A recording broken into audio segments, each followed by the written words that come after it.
Olá a todos mais uma vez. Boas-vindas ao meu canal. Nesse vídeo irei abordar muitas coisas que são relacionadas ao contexto mais atual, né? Que seria o que de fato está levando as pessoas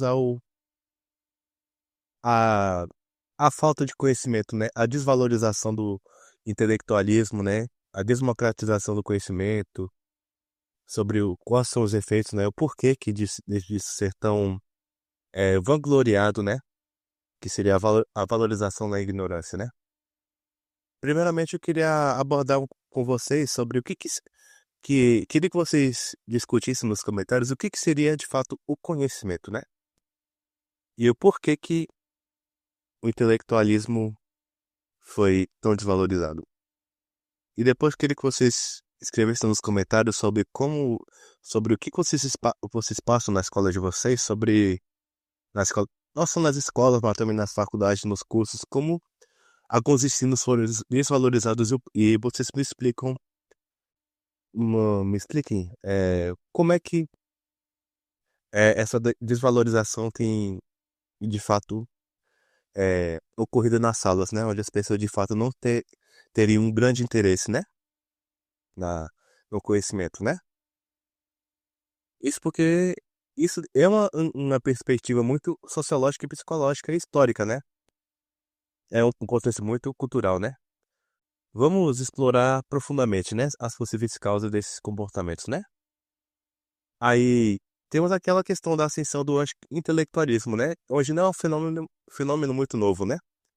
Se pesquisarmos um pouco mais fundo na base da histórica, né? Da história, houve períodos em que a suspeita dos desprezo da classe intelectual era prevalente. Por exemplo, durante certas evoluções de classes e mudanças sociais, né?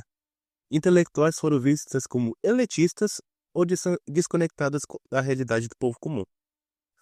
Com o advento da internet, né, e das mídias sociais, o conhecimento se tornou mais acessível do que nunca. Isso de fato é verdade. Você vê que a internet temos infinitas fontes de pesquisa, né? Só que muitas das vezes não é tão valorizado isso, porque você percebe que muitas das redes sociais, principalmente os algoritmos, não favorece aquilo, o interesse, né? Isso porque você sabe que a maioria das coisas que você pensa, fala, pesquisa, o algoritmo percebe o que você está pensando, o que você está falando e usa em base daquilo, né? Ainda mais porque a sociedade atual, eu fui percebendo principalmente pessoas jovens, da minha idade, né? É, eu tenho 22 anos, né? E particularmente pessoas da minha idade, eu não vou dizer que sou diferente deles, né? Até porque tem meus problemas nessa questão também, né? Na questão da...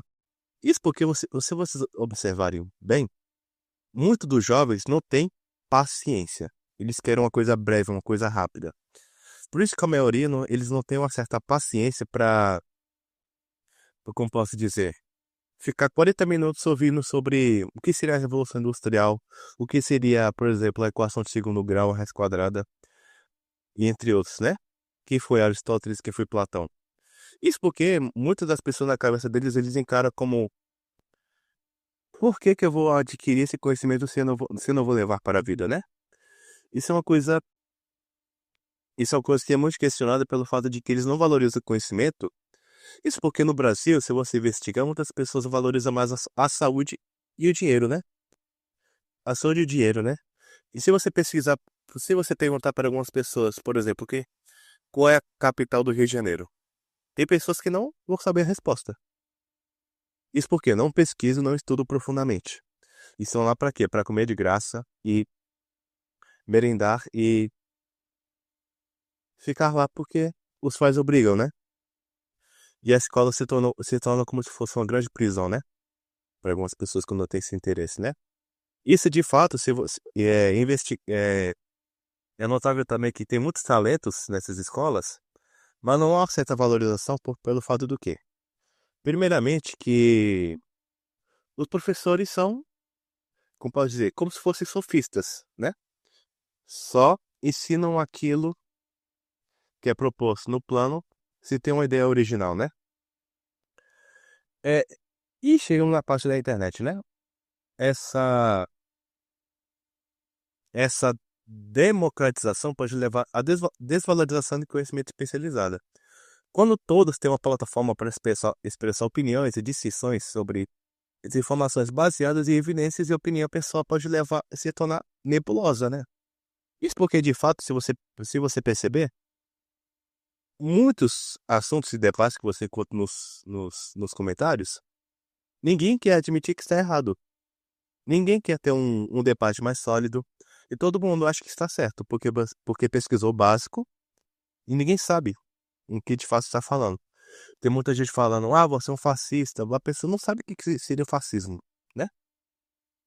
E tem muitos fatores psicológicos e culturais, né? Por exemplo, a proliferação das teorias de conspiração e desconfiança nas instituições e autoridades tradicionais, como cientistas, acadêmicos e governos, tinha contribuído para o anti-intelectualismo, né? A sensação de que as autoridades estão ocultando a verdade pode levar indivíduos a buscar fontes alternativas de informação que reforcem suas crenças pré-concebidas, né? E tem um efeito chamado de Dunning-Kruger. O efeito Dunning-Kruger é um viés cognitivo em que indivíduos com baixo nível de habilidade e conhecimento subestimam suas capacidades. Esse fenômeno pode explicar por que algumas pessoas, mesmo sem uma base necessária, acreditam que sabem tanto ou mais do que especialistas em determinados campos. Se você perceber, a maioria das pessoas que só lê uma ou duas páginas já acha que sabe de muita coisa, né? Ou seja, o que é raso já é suficiente. Ele não se aprofunda pelo fato de que até pode ser uma metáfora, né? Muitas vezes as pessoas se acomodam no raso porque eles não precisam nadar tão fundo. Isso porque a maioria não sabe nadar, né?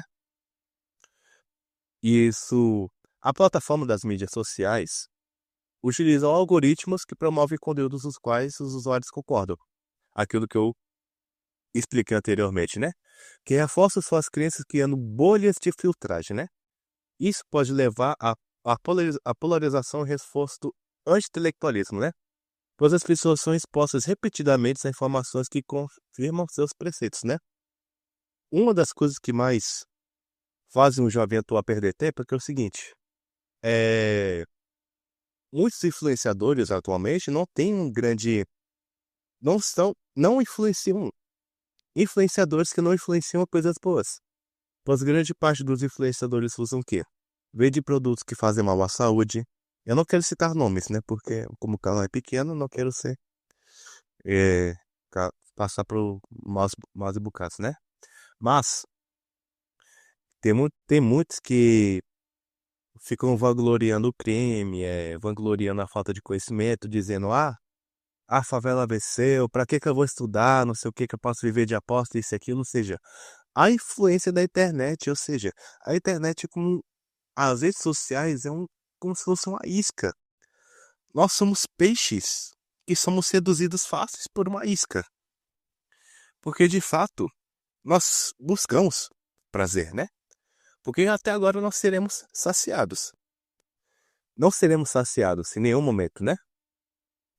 E a cultura do entretenimento é a obsessão por celebridades também, né? Que é algo que eu falei, porque isso contribui para a desvalorização do conhecimento. Personalidades da mídia muitas vezes são mais celebrados do que cientistas ou acadêmicos, criando um ambiente onde a popularidade é mais valorizada do que a expertise, né? Ou seja, é muito mais fácil você ver alguns jovens vangloriando alguém que, que usa o funk proibidão, por exemplo, ou ficam ridicularizando muitas coisas como o dinheiro é isso, aquilo, eu sou rico, então as pessoas que colam por seu ego, né, elevam seu ego, muitos deles são hipócritas, né, é, esses jovens vangloriam essas pessoas porque de fato são aquilo que eles gostam de viver. Resumindo, eles gostam de imitar quem eles seguem, né? Isso é uma coisa muito terrível, né? A glorificação da ignorância pode levar às decisões públicas e pessoais mal informadas, com consequências e potencialmente perigosas. Isso é evidente em algumas questões como a resistência das vacinas, a negação das mudanças climáticas e disseminação de desinformação sobre a saúde. Ou seja, as pessoas não estudam, não pesquisam. Não pesquisam porque não querem saber. Eles acreditam apenas no que a mídia está propagando. E nem sabem se de fato sabem ou não. Mas o problema é que é o seguinte: a culpa não é só dessas pessoas, mas também a culpa do sistema que não tem um certo fornecimento, né? Se você vê a maioria das pessoas que só tem a televisão como fonte de absorver algumas coisas, eles são submetidos a assistir a mesma coisa diariamente. Mesma notícia, matou um, matou o outro, aquela celebridade, aquelas fofocas, só vive daquilo e não tem um certo assunto para absorver porque não tem uma certa estrutura básica para isso, né? Apesar de que grande parte dessas pessoas podem ter oportunidade. Mas o problema é que uma coisa que eu percebi muito é que tem muitos brasileiros que reclamam da pobreza, mas não se esforçam para combater isso, né?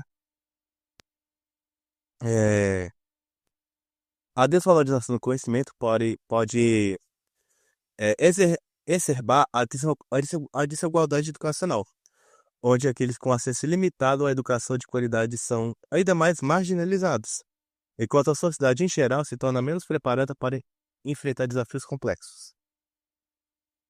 Então, temos vários caminhos para a valorização do conhecimento, né? Isso porque, como eu falei antigamente, é, a internet é boa porque ele tem um vasto fonte de conhecimento. É como se fosse um poder para a gente.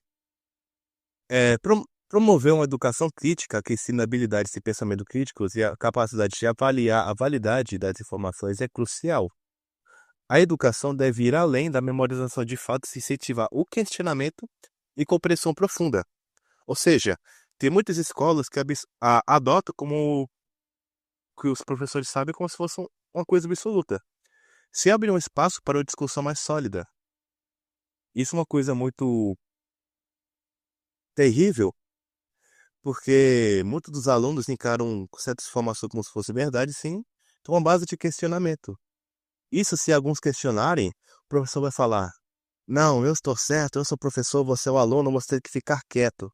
Não sei o que, você tem que fazer isso porque você tem que tirar nota, você tem que passar de ano, não sei o que. Ou seja, a questão é, porque a escola, muitas das escolas, eles lançam a pressão que se você não passar de ano, tudo que você adquiriu se tornou uma coisa inútil. É, restaurar a confiança das instituições científicas e acadêmicas, da transparência, comunicação eficaz e envolvimento comunitário pode ajudar a combater o anti-intelectualismo. Instituições devem se esforçar para tornar seu trabalho acessível e compreensível para o público geral, né? E meios de comunicação têm um papel fundamental na promoção do conhecimento. Jornalismo de qualidade, programas educacionais que abordam tópicos complexos de maneira acessível que pode ajudar a aumentar a apreciação pelo conhecimento e aprendizado, né? A glorificação da ignorância e o comportamento do anti-intelectualismo, né? A sociedade atual são fenômenos multifacetados com raízes históricas, sociais, psicológicas e culturais. Então vamos lá. É, outra coisa também que eu fico observando é que tem muitos intelectuais que se tornam papagaios da mídia, né? Onde as ideias e pesquisas é complexa e multifacetada, né?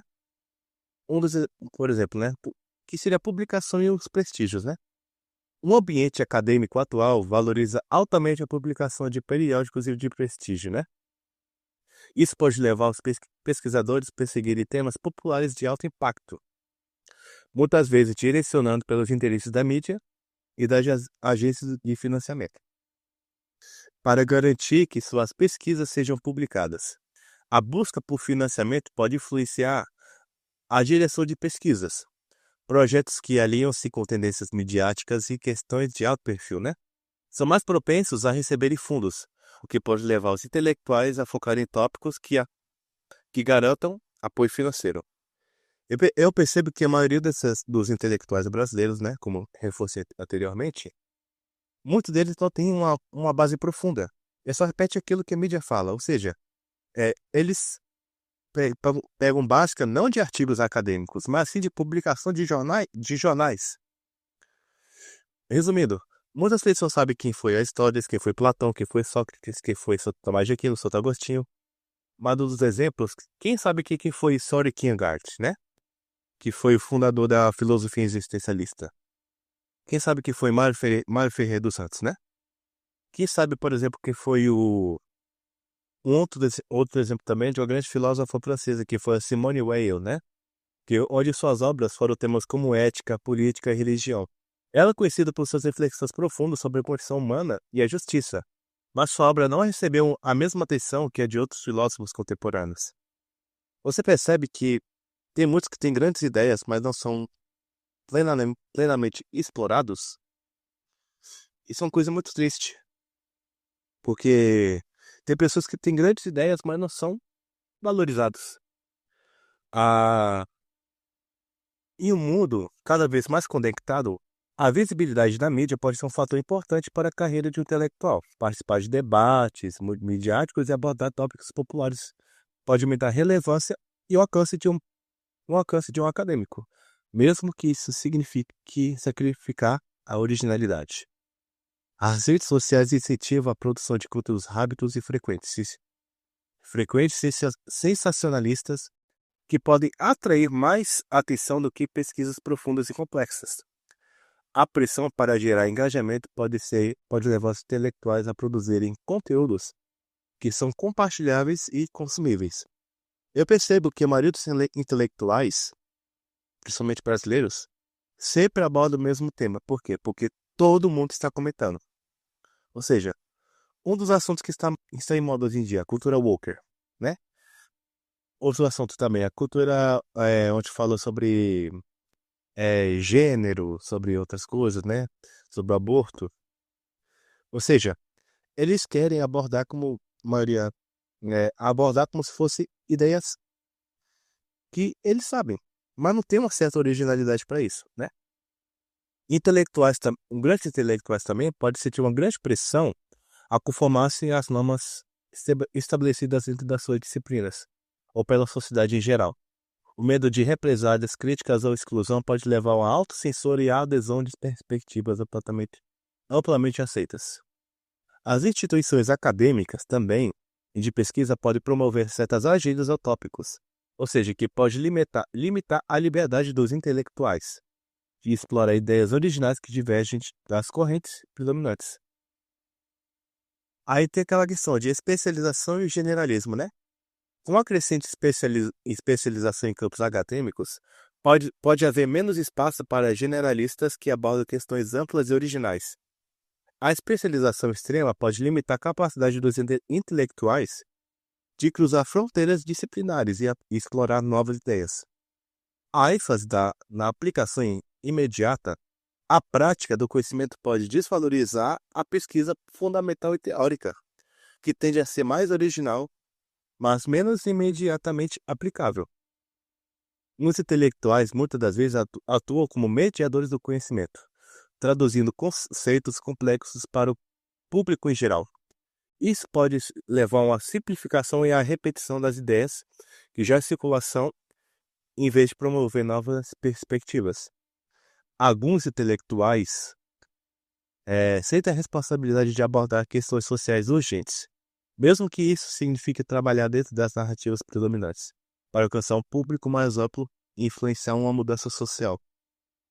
Ou seja, muitos intelectuais, de fato, abordam assuntos porque, de fato, eles querem conquistar o público, né? Mesmo que arrisque a originalidade, né? E outro tema, outra parte muito importante também, eu vou tentar ser o mais breve possível, porque esse vídeo está sendo muito longo também, mas uma das coisas muito importantes também é não tenham medo dos seus professores. E principalmente, não é difícil ser mais inteligente do que eles, né? Não tenha medo dos seus professores, até porque professores são guias do processo de aprendizado, fornecendo informações, ferramentas e orientação aos alunos, né? Eles facilitam acesso ao conhecimento, mas não são fonte exclusiva da verdade ou do conhecimento absoluto, né? A parte essencial do papel do professor é encorajar o desenvolvimento do pensamento crítico Isso envolve ensinar os alunos a questionar e analisar e sintetizar informações, em vez de aceitar totalmente tudo que é apresentado. Ou seja, não tenham medo de questionar. Não tenham medo. E outra coisa, quando eu falei que não é difícil ser mais inteligente que o professor, mas é porque grande parte eles ensinam apenas aquilo que está no livro. Ou seja, você tem uma base mais profunda, né? Ou seja, uma das melhores formas é, primeiramente, saia da zona de conforto. Estude, estude, estude diariamente. Estude profundamente. Que se você vê que um professor está errado, é alguma coisa que você fala, não, professor, você está errado nisso, nisso, nisso e naquilo. O professor vai se encolher. Ou seja, você sentirá uma certa sensação de alívio pelo fato de que você, de fato, procurou aquilo que o professor não teve nenhuma base profunda e sólida sobre isso, né? É, Ao questionar o professor, os alunos podem explorar diferentes perspectivas e aprofundar seu entendimento dos assuntos. Isso enriquece o processo de aprendizado que pode levar a descobertas de insights que poderiam ser negligenciados de outra forma, né? Questionar ajuda a superar o medo e errar. O aprendizado é um processo contínuo que envolve a tentativa e erro. Ao questionar e discutir, os alunos aprendem a aceitar e aprender com seus erros, o que é crucial para o crescimento intelectual, né? Incentivar os alunos a questionar promove uma independência intelectual. Eles se tornam pensadores críticos e autônomos, capazes de formar suas próprias opiniões e tomar decisões formativas, né? E outra coisa também, quando eu falo sobre em ser mais inteligente que o professor, né? Primeiro, é importante entender que a inteligência não é um recurso fixo e limitado. O conhecimento é dinâmico e expansível. Os professores são especialistas em suas áreas, obviamente, mas o campo do conhecimento é vasto. As novas gerações trazem novas perspectivas, inovações de descobertas, né? Os alunos podem trazer novas ideias e abordagens baseadas em suas próprias experiências, contexto cultural e avanços tecnológicos. Isso pode contribuir para o enriquecimento mútuo no ambiente de aprendizado, né? Os professores estão em processo contínuo de aprendizado também. E a educação é um ciclo onde ambos professores e alunos aprendem uns com os outros, né? Este intercâmbio pode ser uma fonte poderosa de crescimento intelectual para ambas as partes. Para que os alunos se sintam à vontade de é crucial que os professores criem um ambiente de respeito e confiança. Os alunos devem sentir que suas perguntas e opiniões são valorizados e respeitados. Professores devem encorajar os alunos a expressarem suas dúvidas e curiosidades. Isso pode ser feito através de estratégias pedagógicas que promovam a participação ativa, como discussões de grupos, debates e atividades colaborativas. Quando os professores demonstram aberturas a críticas e questionamentos, eles modelam este comportamento para os seus alunos. Isso mostra que é aceitável e desejável questionar e desafiar ideias de maneira mais construtiva. Então, ok. Parece que tá muito longo o vídeo, então acho que eu vou ter que encerrar por aqui. Mas quem tiver alguma dúvida, alguma coisa, algo que eu queira questionar, alguém que queira discutir sobre esse assunto, que tiver aberto a se alguém quiser debater nos comentários, se alguém tiver alguma dúvida, podem dar alguma sugestão, algum questionamento, né? Você não precisa concordar com o que eu digo, né? Você tem total direito de discordar, até porque minha missão é não ser absoluto, mas ser mais transparente, mais aberto, porque eu quero estar aberto às ideias de vocês também, né? Porque, como eu falo, a minha missão não é só ensinar, mas aprender com vocês, né?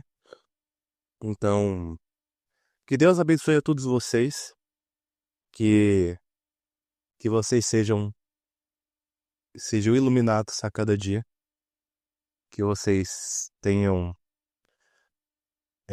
paz, saúde e não tenham medo de aprender, não tenham medo de seguir em frente, não tenham medo de estudar. Estudem foco, porque, principalmente para nós que somos jovens, a nossa missão é trazer luz. Nossa missão é trazer luz, né? Então, Deus abençoe todos vocês e salve Maria.